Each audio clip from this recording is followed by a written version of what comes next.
Noong unang panahon, sa gitna ng mga lupain na ngayon ay kilala bilang Calabarzon, may dalawang mag-asawang matapat na nagngangalang Ban at Hao. Sila ay mga magsasakang masipag at mapagmahal sa isa't isa, at walang ibang hangarin kundi makapagtanim ng mga pananim na makakapagbigay buhay sa kanilang nayon.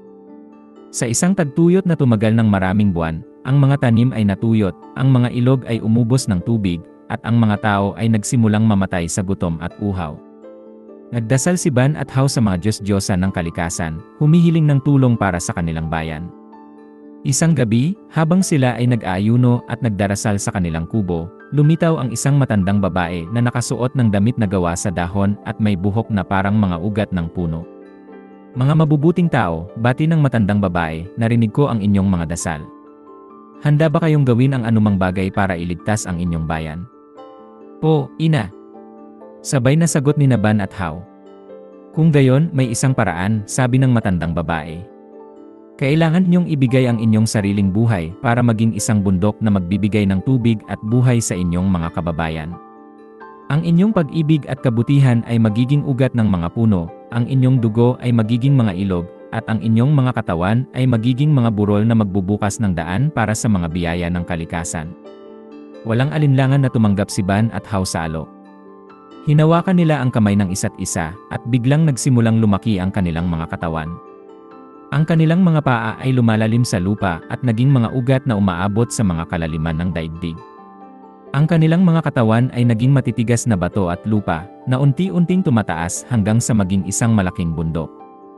Mula sa tuktok nito ay umagos ang malinis na tubig na naging mga sapa at ilog na bumuhay sa mga tanim at mga tao. Ang mga puno ay tumubo sa mga dalisdis nito, at ang mga halamang gamot ay lumago na naging lunas sa mga sakit ng mga tao. Mula noon, tinawag na ang bundok na Banahaw, hango sa mga pangalan ni Ban at Hao.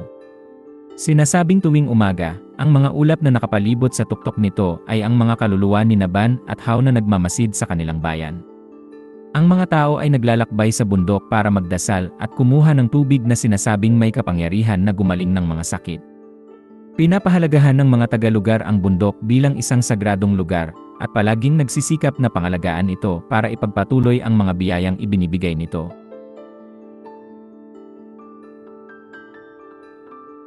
Sa isang liblib na bayan sa timog ng Luzon, may isang makapangyarihang hari na nagngangalang Laon at isang magandang prinsesa na ang pangalan ay Taal.